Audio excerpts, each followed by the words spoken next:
Welcome to our industry spotlight session. This is the first of these sessions that we'll be doing. This one obviously is for people who are interested in working in business or who want to run their own business. So thank you for those participants for signing up, and thank you again to our guest speakers for volunteering their time. I know you're all very busy, so I do appreciate that. Just a few kind of words before we start about the programme. So the industry spotlight sessions are kind of part and parcel of our Young Steps programme, which is a Community Interest Luton project supported by BBC's Children in Need. The project seeks to kind of give young people access to additional training opportunities and industry-specific support. You know, we really want to try and help young people to overcome any barriers that they may have to education or to employment, and offer kind of mentorship and advice and pastoral care to students aged 11 to 19. Obviously, this session is geared up towards young people like yourselves, so kind of 16 plus, who are really looking to kind of figure out what their next steps are after college. So welcome to all of you. Thank you so much for being here. A few kind of housekeeping type things. This event is being recorded. So if I could ask everyone who is a participant to keep their cameras off at all times, just simply because we aren't able to redistribute this recording if we have you in it without a consent form. So if I could ask everyone, with the exception of our guest speakers Bina, Mostaque, Sajid and Aimee, to keep their cameras off whilst the call is running. Microphones, if I could ask that they're muted when other people are speaking, and just generally throughout the call, with the exception of if you'd like to ask a question of one of our speakers. So how the program is kind of going to run today is we'll have 4 speakers. They'll each have a kind of 15-minute slot in which they'll talk about their kind of career journeys and how they got to be where they are now. And you'll all be given the opportunity to ask any questions that you might have of them. If you'd like to ask a question, you can raise your hand. So if you have a look at the top of your screen, if you're working from a laptop, there's kind of like a smiley emoji with a hand. And if you hover over that, it will give you the option of raising your hand. Then I will know that you'd like to ask a question, and I will prompt you to unmute yourself accordingly. And if you don't want to speak on the mic, that's absolutely fine. You can use the chat facility, which is the kind of speech bubble type thing. Click on that and just type your question in the chat, and then I will ask those questions for you of the speaker, if that makes sense. I hope it does. So I will move on to talking about who we've got speaking today. I have mentioned them by name, but just to kind of remind you guys, because I know some of you have probably read through the Eventbrite and read a little bit about them, but we've got Bina Briggs. She is the director of Plain Talking HR. We've got Deputy Lieutenant Mostaque Koyes, who is the director of Bartham Group. We have got Sajid Iqbal, who is the director of Prism Glazing Limited. And we've got Aimee Clarke, who is the director of Community Interest Luton CIC. So some really kind of successful businessmen and women. I'm sure they'll have a really good insight into the kind of industry jobs that some of you might be looking at, and very worthwhile kind of top tips, I would imagine. So without further ado, I will pass over to Bina to kick us off. Bina, if you could unmute yourself and show us your wonderful face. Oh, well, thank you very much. Hi, Shana. Hi, Mostaque, and all the guests and all the students. My name is Bina. As Shana just said, I'm based in Luton. My company is called Plain Talking HR. And basically, I am running a company which is an outsourced HR company for small and medium-sized businesses.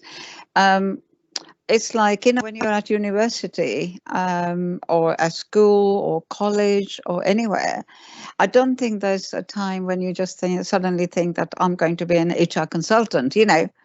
Not many people do that. I mean, nowadays, yes, you do that in university. You have the modules to study HR and business studies and so on. For me, I kind of fell into it over a period of time. And this business has been going now for 12 years. So very briefly, what my journey is. I came to this country as a refugee from Uganda back in 1972 when I was quite young, and then started a job very quickly because didn't have the money. So I couldn't go back to university. I was actually studying to be a microbiologist, funny enough, but things happened, it all changed.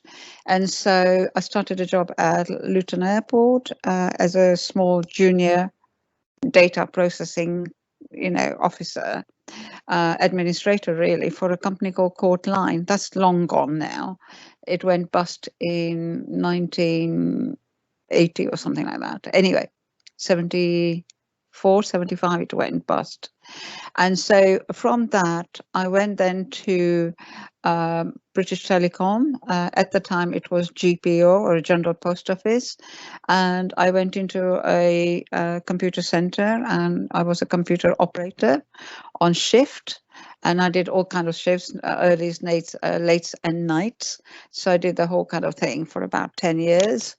And during that period, I learned a lot. And one of the things I did, and I stayed with the company for a long, long time.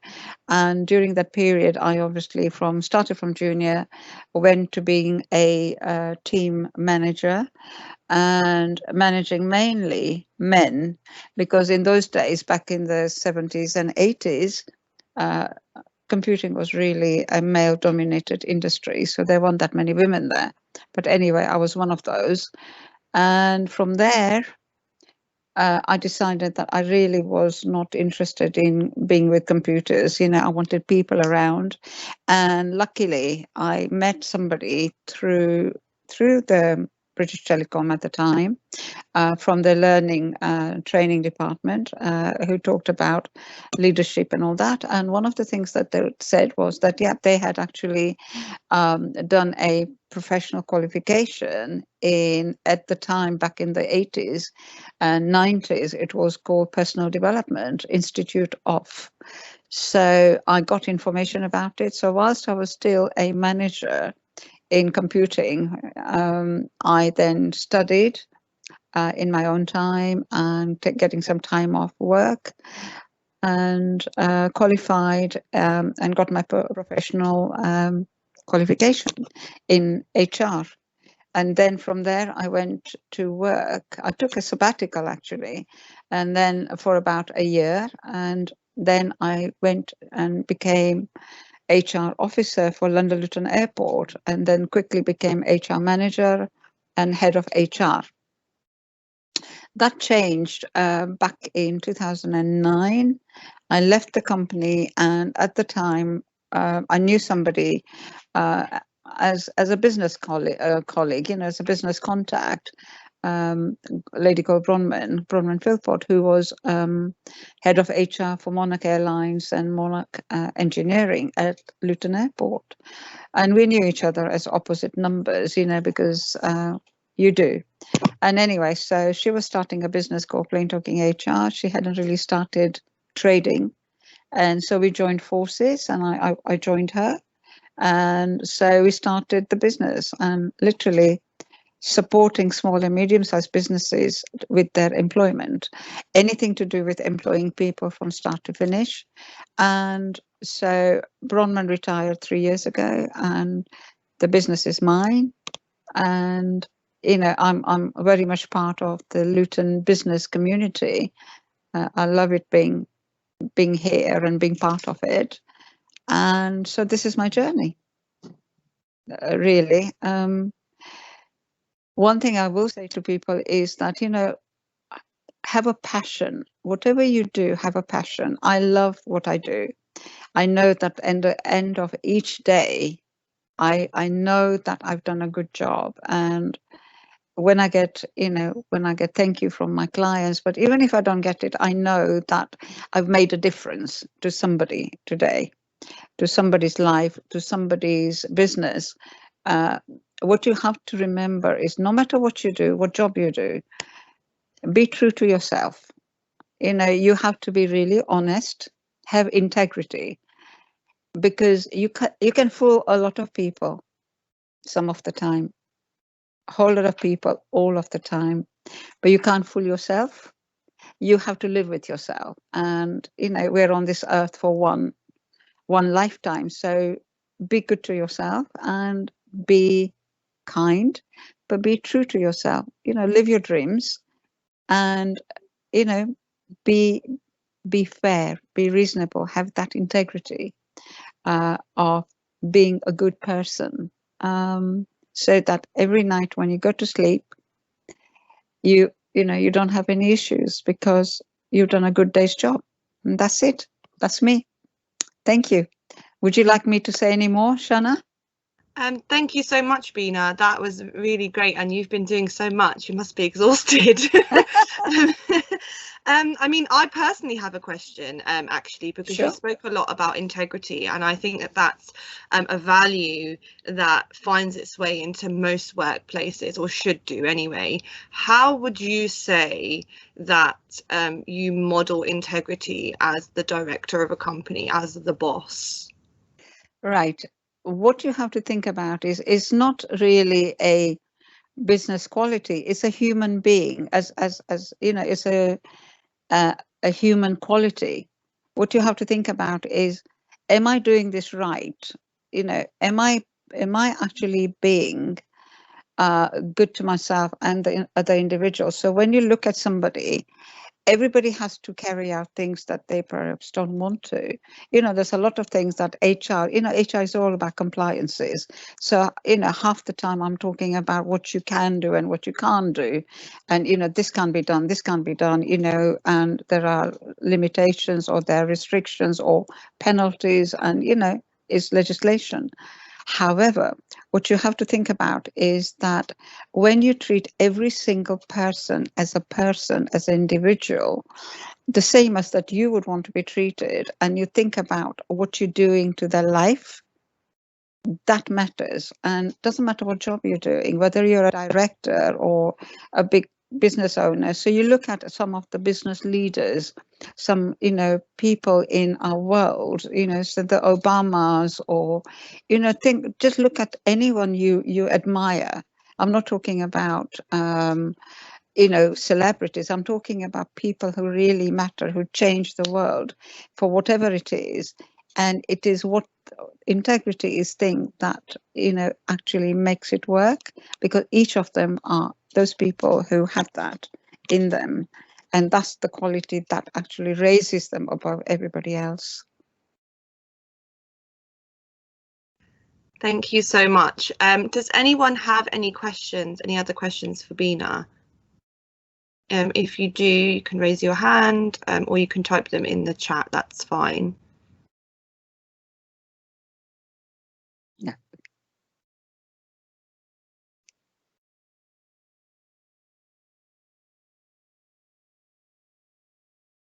No, I don't think so. Silence.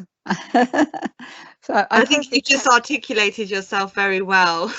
There was no need for further questions, Bina. Well, I hope it's helped, and I'm always happy to answer questions, or if you got any, if you get questions afterwards, or people need to know anything, then I'm very happy to do that, especially if somebody's thinking about going into HR and they need some help, or they just need some pointers, or they've got some questions or queries. Very happy to work with them. Aimee knows me as well. Mostaque knows me as well. Raj. So yeah, please feel free. Thank you so much. Okay, brilliant. So I am going to hand over now to Deputy Lieutenant Mostaque Koyes to talk a little bit about what he does and what he's been doing. So where are you, Mostaque? You're somewhere. I can't find you. Here you are. Yeah, so if I could ask you to unmute yourself and show us your face, that would be great.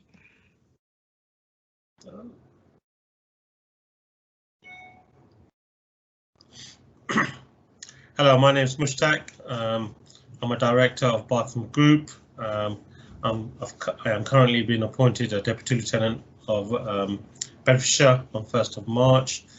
My background, I was born and raised in Luton. I went to Denby High School, Luton Sixth Form College and University of Luton. I studied business management degree. At the age of 16, my family got involved with a local print company based up in Curzon Road. I was in my second year of college, which I decided to take a gap year and work in the family business. The business was very small. Over the 2 years, I completed my A levels, and I went on to university. I came back into the family business once I finished my degree. I ran the business for 3 years before we bought another company in Luton in Sundon Park, which is Bartham Group. At the time, we were a very small business. When we merged with Bartham Group, we became the largest printer based in Luton. I've been running the company for the last 8 years. Through the last 12 years, we've gone through recession twice. We've had some ups, we've had some downs. Last 5 years ago, we invested £1 million in equipment to make our business more efficiency. In terms of what we produce large signage that's you see around the town. Recently, that's been put on Bute Street. We print mailers for charities like Muslim Aid, Human Appeal, Keach, Mercy, Crisis Aid. We also, all the junk mail that you might get through your house, which is the fast food menus, that comes from us. We print for the local hospital. So our work is, a job could be a 20 quid or a job could be 100 grand. And we tend to do, sorry, I think camera's gone off. We tend to produce a variety of work for a variety of customers throughout the UK. Through my role at Bartham, I kind of saw a niche market. I've always wanted to support the local community, so I set up 2 separate organisations. One's a charity and one's a CIO. And my first project was to celebrate local awards locally. And what I find, the business that I studied and the business what I do are complete different, 2 different things. What I find is networking and engaging with people is where I develop as a person. Over the last 10 years, I've developed several projects around the town, one being the local awards, celebrating local heroes who go above and beyond, employment fairs for unemployed people to find jobs,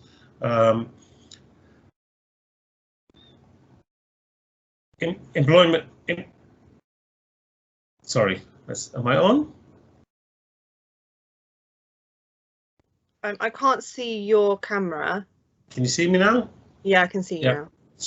Sorry. So I run the local awards, which are the community awards. I run the employment fairs in the town. I run a couple of health initiatives, which is basically getting people fit. I also run a local soup kitchen, feeding local homeless. So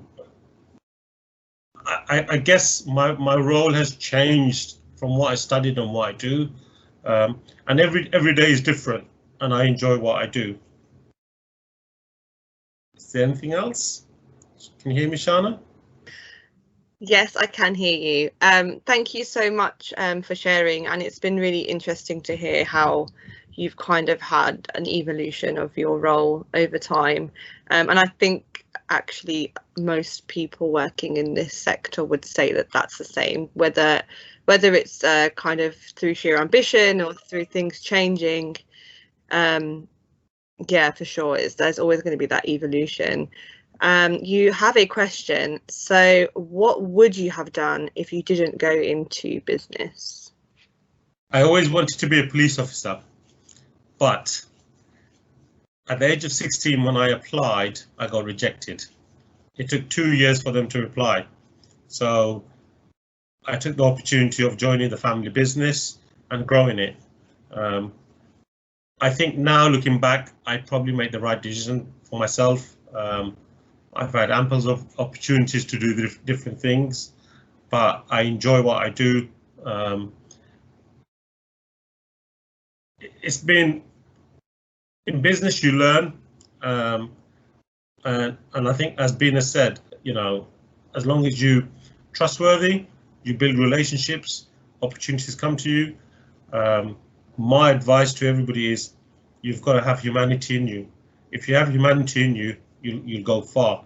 As long as you think of others in business and you're always truthful, work or opportunities will always come to you. Brilliant, thank you. There is a few questions. So we've got, what challenges do you face in your industry? The challenges we face in our industry is our print trade generally is declining. In Luton, we're the only factory that are producing, so we come under manufacturing. You get online printers, but with online printers you don't seem to have a relationship. I always look at, I don't look at challenges, I always look at probably being there at the end. So survival of the fittest, because as long as everybody else is closing and I'm still standing, my business will be successful. And you know, our business has been operating for 40 years in the town, so that kind of says a lot. A lot of the clients that come to us prefer that face-to-face relationship. So I know with the digital world, everything is changing, but there is still a market where people prefer speaking to somebody about print job. For sure. Theo has said, what did you study at university? Business management and marketing. It was a 3-year course at University of Bedfordshire. Okay, perfect. Is anyone have any other questions?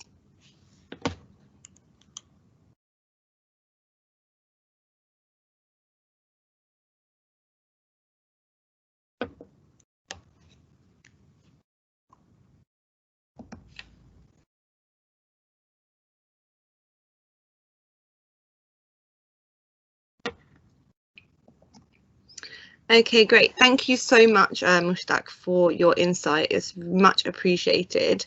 Next, I'm going to ask for Sajid, please, to take the mic and turn his camera on. Are we good? Yeah, you're good. We can see you. Apologies for my makeshift office beforehand. Yeah, I'm currently working as well, so I had to just do it in the van, if that's okay. Yeah, that's fine. My name's Sajid. I'm currently the director of Prism Glazing Limited. Prior to this, where did my journey start? So, born in Luton, raised in Luton as well. I started off in Chorney High School for boys, went there for 5 years, left there at 2005. went to sixth form college, did pretty much along the business line as well, did business marketing and did accounting for my A-levels. After that, I got my A-levels and went to University of Bedfordshire. Again, like Mostaque, I studied business management. It was a 3-year course. Alongside that, I was working part-time in Asda, just a normal worker, stacking shelves, operating tills, until they approached me and they said to me, "What's your plans? What do you want to do?" I was quite young then, 18, 19, didn't know what to do, what my career plans were. But nevertheless, I took their advice and I carried on with Asda and became a team leader. Once I became a team leader, did that for a couple of months, and there was like an internal program called Stepping Stones, which obviously from a team leader you become a manager. So again, took that on, did that for maybe around 6 or 7 years, was a manager in various roles in various Asda branches, whether they were small ones, large ones, and it was literally all over the UK. After that, the Asda went through a redundancies, so I took voluntary redundancy, and I joined a few other retailers after that, Sainsbury's, Superdrug, and then Enterprise as well. Did a few management roles in Enterprise. Just last year, before about a year and a half ago, I decided to set up my own business. So I set up a double glazing company where we manufacture and we supply and fit windows, doors, conservatories. It was probably the hardest choice I had to make because I had never done it before. So I had to do a lot of research in terms of what needed to be doing and why, sorry, let me rephrase that. So what I needed to do was do a lot of research and work out what was the gap in the market, because I didn't realize when I joined, when I set up my company, it was a very saturated market, especially within Luton. But I needed to, it's how I was going to differentiate myself from all the other competition. So I think a lot of that was through word of mouth and customer service is what I focused on more than anything else, just because there's a lot of companies out there which obviously do the same thing as me and are cheaper. But being a local business, a lot of these companies and a lot of these customers, they want to know you by face. They want to know you, what kind of service you provide, and they want to know your brand. So I think the main thing for myself was obviously is trying to get my name out there, my brand out there, and how to differentiate from everyone. And so I heavily focused on customer service, because a lot of the work that I get given is done through word of mouth and recommendations from previous clients. So because obviously Luton's a very close-knit community, and word does travel fast in regards to who does your work and so forth. So a lot of my work gets done through word of mouth. Last year, I think I can say as well as everyone else, Corona has obviously affected a lot of people and a lot of companies. So it has taken a dip in income, and obviously, especially being a new company, a fairly new company, because it's only been 18 months. It has been quite challenging, but we have seen improvements in the last lockdown as they have allowed obviously construction to continue. So I have obviously got the work back again, and luckily enough, I've been able to recruit 2 more people. One obviously to work along sales and marketing, and another one towards digital communication and so forth. That's about it, really. Anything else? Any questions, or have I missed anything out? Donna? What would you say is the biggest challenge for someone who wants to start their own business from scratch? The main challenge for myself would have probably been because I entered such a heavily saturated market. It's for myself was how do I differentiate myself from all the competitors, and how do I, how do I differentiate and how do I branch out? So, and alongside that, financially, starting up as a new business, it does, it is quite challenging, but there is a lot of help out there. There's a lot of social enterprises out there, especially for new businesses and especially young people looking to start their own business. There's a company called Venter. They help out a lot in terms of financially, as well as your marketing, your sales, your financing, and so forth, especially for new businesses. So I think that's one thing that you need to realize. There is a lot of help out there, especially for new businesses and startups. Okay, great. Thank you so much. Does anyone else have any other questions for Sajid?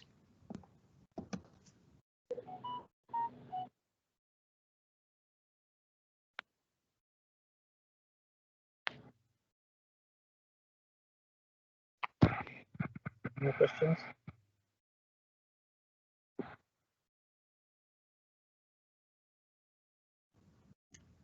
Okay, great. Thank you so much, Sajid, for your contributions. Next, I'm going to call Aimee, if she is still here. I know she had to go and change devices. Aimee, are you here?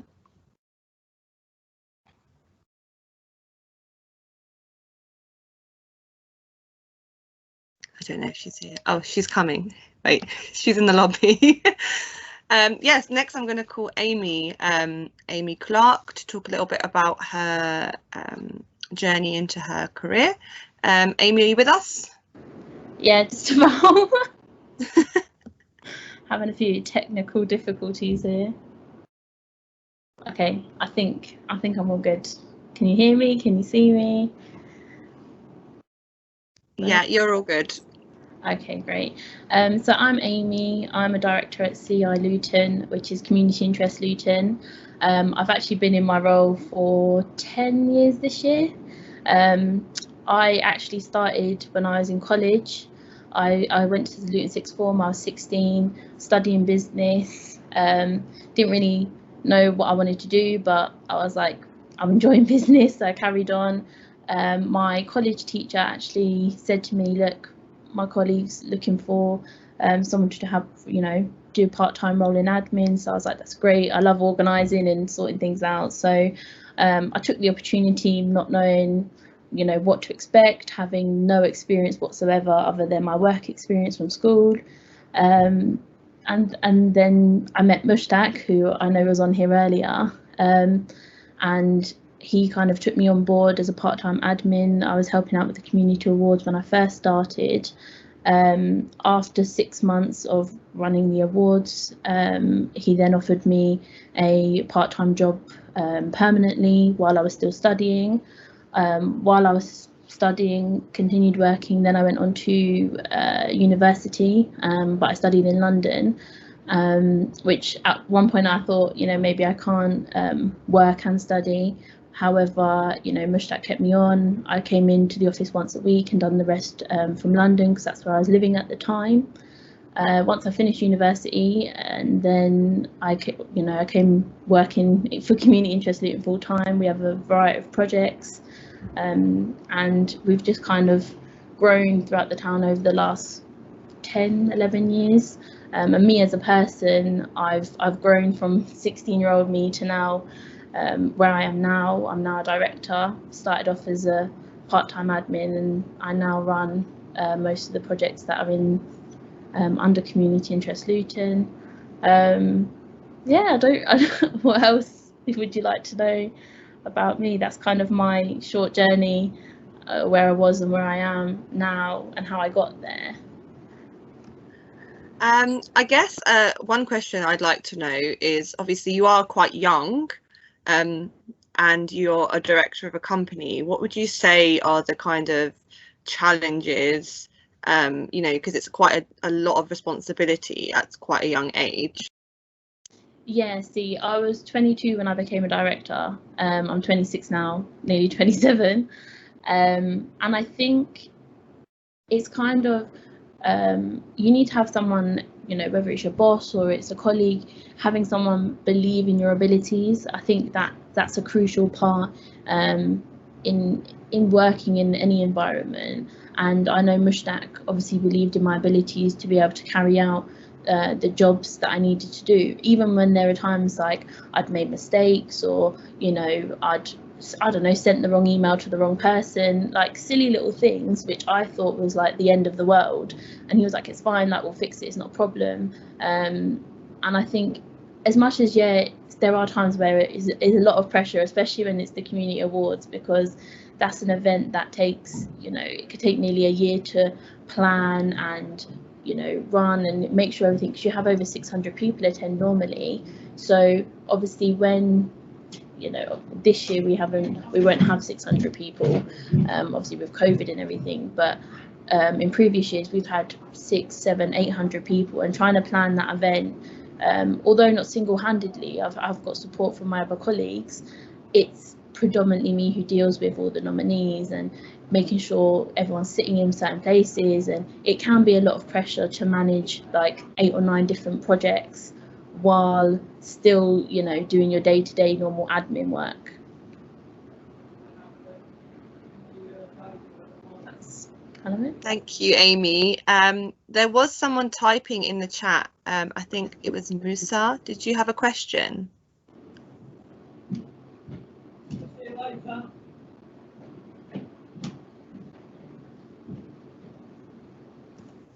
Musa, so starting your own business with no money.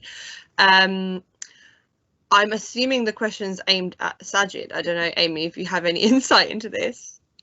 I mean, I think, again, it comes to having people believe in your ideas, you know, sponsorship, funding, have any opportunity that someone can offer you, whether it's, you know, oh, here's, you know, £100 to make your first project or product or whatever it may be. Take that opportunity, whatever opportunity anyone offers you, to, whether it's advice, guidance, support, like just take it, because that could be what, you know, starts building your foundations. I think, you know, there's a lot of companies out there that do provide support to people that are starting up their own business, and how to go about it. I know Winter, they do deal with people who want to start up their own business, and there is funding and stuff available, but obviously you'd have to look a bit more into that and how it works. Thank you, Aimee. Sajid, he has just come back into the chat. Musa was asking about starting up a business with no money. Do you have any insight? Aimee has mentioned Winter. I don't even know how you meant to pronounce it, to be honest, but Winter. Do you have any other thoughts?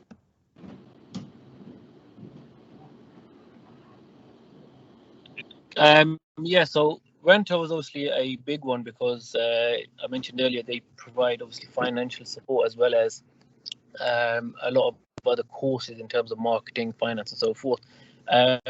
In terms of any other funding, friends and family, to be honest with you, I that's the way I managed to start my business. Just borrowed a little bit of money from my family, had a little bit of money saved up myself. But yeah, friends and family is probably, you'd be surprised if you don't reach out to them and show them your plans and explain your plans, they won't know. So obviously you've got to mention obviously what you want to do and what your plan is for them to obviously know what you're going to do with the money. So if you reach out to your friends and family, they should be able to support you as well. Yeah, I think having a solid business plan, also, yeah, like a solid one of, you know, what you want to do, where you want to go, how you're going to get there, how much you need. I think that's, you know, as Sajid said, friends, family, and making sure you've got something solid to go to them with, so they know, you know, that it's not that it's going to fail, but that, so they know what your, you know, what your pathway is and what you're, you know, planning to do. Yeah, for sure. And I think also, I mean, if you listen to kind of Bina's experience as well, kind of to get to where she is now, and I think it's very similar for, I think, all people who are running their own business. There's like a period of time where you're doing a lot of stuff. You're working, you're grafting to get the money together to do what the next step is. So it may be that, you know, you have a job which is, you know, working for somebody else to enable you to save up what you need to run that business or to start that venture. Do any of our other speakers have any other insight, Bina or?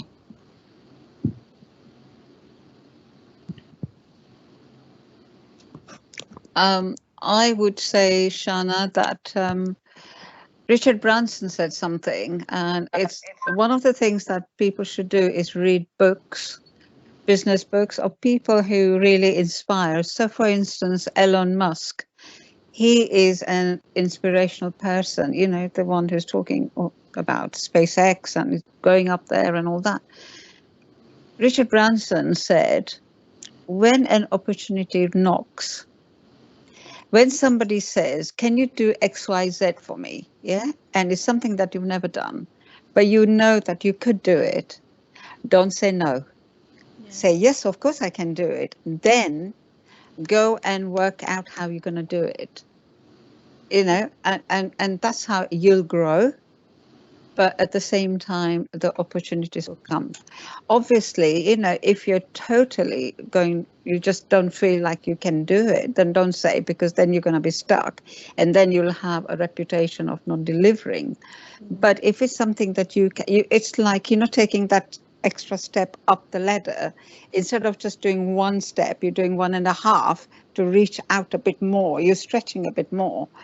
You know, and this is what it's all about. So look at opportunities as well, and that will help you. But there is a lot of funding, as Aimee said and Sajid said, and family and friends. But also, I think it's worth knowing what you want to do, and you have to start with baby steps. You can't literally just go and just go whoomp. You know, some people would do, but I think start with baby steps, but then have that belief in you, have faith in yourself that you can do it, have the courage, and then just go for it. Literally go for it, because, you know, and the other thing you have to think about is, what's the worst thing that can happen to you? Yeah. Once you know that is your back, because you know what's the worst thing. If it's not going to kill you, yeah, number one, it's not going to kill you. It's not going to land you in jail, yeah, or on the streets. Go for it, because that's the only way you're going to do it. And these days, you know, there's so much out there, so much support for businesses and business owners and so on. There's so many initiatives, so many charities, so much funding everywhere. You've got to look around. And I would say that in business now, you should be connected. So networking really works, as Aimee will say, Mostaque will say, Sajid will say, we all know that. You don't know where that lead is going to come from, where that, you know, business opportunity, where some words of wisdom will come, some support will come. And it's just like us as a community. And so, you know, network, find the people, your tribe. You know, the buzzword is find your tribe. It basically means find the people who you feel comfortable with, people that will inspire you, people who will support you, people who believe in you. And once you do that, and you know you're on the right path, then yeah, things will happen. Thank you so much, Bina. Some very wise and inspiring words for sure. Maybe you should write a book. Oh well, guess what? I already have. Wow, there you go. It's coming out on 28th of May. So watch this space. Yeah, well done you. Excellent. Sajid, I can see you put your hand up, but I don't know if you did that on purpose or not. I didn't know how to get your attention. There's another social enterprise called Ixion Holdings. So they work alongside Job Centre. So they're another company, obviously similar to Renter, as well as marketing classes, bookkeeping, and so forth. So that might be another one worth looking at. They provide called a new enterprise allowance. Yes, that's another one as well you can look into. Sorry, Sajid, you cut out a little bit there, but did you say Ixion Holdings? Yeah, so it's Ixion Holdings. They work alongside Luton Job Centre, and the funding that they provide is called a new enterprise allowance. As far as I know, to get that sort of funding and that sort of to get in touch with them, you need to go through to the Job Centre, and they can obviously provide you more information on that.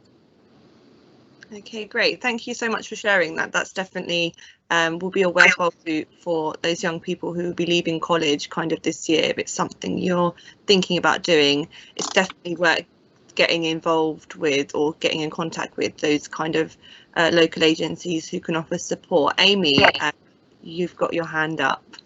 Your I was virtual going to go hand. like this, but I thought, I better not. You might just think I'm waving at you. I just wanted to touch on what Bina had said when she said about, when opportunities come knocking. I can relate to that quite well, because as I said, my college tutor was the one that basically knocked on my door and said, we've got an opportunity for you. And I could have easily turned around and said, no, I can't do that. Just because I'm good at admin doesn't mean, I can help out and run an event or anything. But instead, I said, okay, let's see what this is about, and kind of just took it in my stride. And I've learned a lot over the years. I've grown a lot over the years, and through my role, I've met loads of people, businesses, charities. I've met Bina. We've kind of grown massively, and I think it's important to, if there are, as Bina was saying, networking events, attend them. Get to know people within your local area or in your industry that you want to go into. I mean, when I was in college, I studied business, but I actually wanted to be a paramedic. So I don't, you don't always know what you want to do, but if you've got an insight and then you get an opportunity to go into that, you can grow and expand your, what you want to do. You can grow, you can start off working for somebody and then end up having your own business, or do both at the same time, have your own business on the side, but also, work for somebody else. So then you've got income coming in from your job, which you can then finance your own business until you're fully established.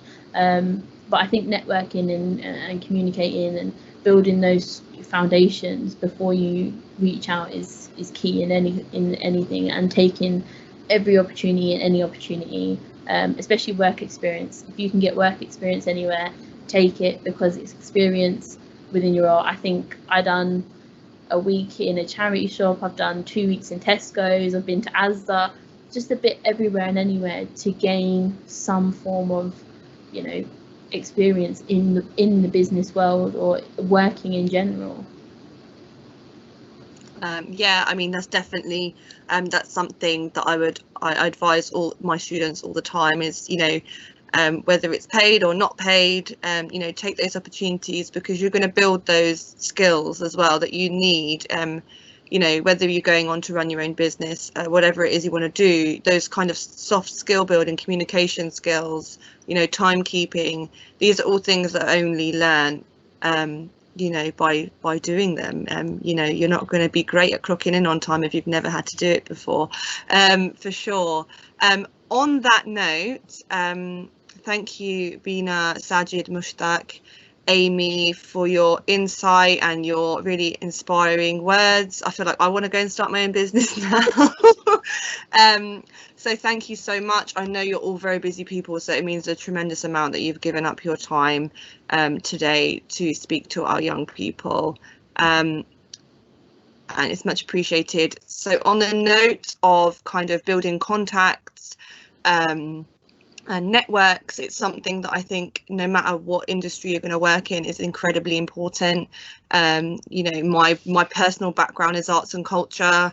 the vast majority of my employment and contractual work came from knowing people, from who I knew, and not from necessarily what I knew. Obviously that is important as well, but building those networks is really important, and an important stepping stone, particularly now in the digital age, is to have a good online presence. So to be able to kind of showcase your skill set, you know, being set up and appropriately using social media and LinkedIn in a professional way.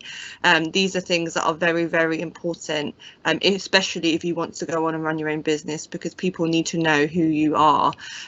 So we are doing a workshop at the Let's Hub in Luton on the 29th of July, so during the school holidays, and the workshop will give young people the opportunity to kind of learn how to develop an online profile.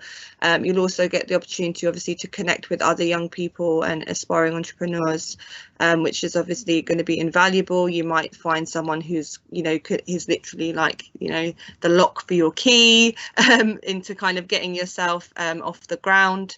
And we're also offering the opportunity to have professional headshots taken by a photographer, Thomas Young. So he'll be there on the day to take your headshots. He'll edit them and then we'll send them out to you so that you can use those for your social media platforms. Obviously, headshots usually are kind of very expensive, but they do set you above the rest if you've got a very professional looking photo on your online profiles. So if you are a young person who's interested in attending that event, you can sign up, same thing, via Eventbrite. So it's online-presence.eventbrite.co.uk. They are limited spaces because of social distancing. Obviously we're not allowed to have too many people in the hub at the same time, so if you do want to attend that, I would advise you attend it, you sign up to it as soon as possible, because places will probably go quite quickly. We will be sending information out to you via the email address that you signed up to this event with. So we will send this out to you in a separate email. You know, if you don't manage to sign up to it today or what have you, you will be sent a reminder. Thank you again, everyone who's attended, both participants and speakers.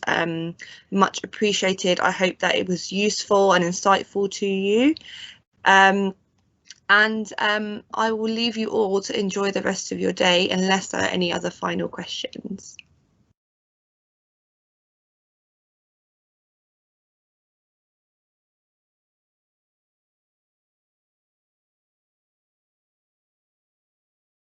Brilliant. Okay, thank you so much, everybody, and have a great day.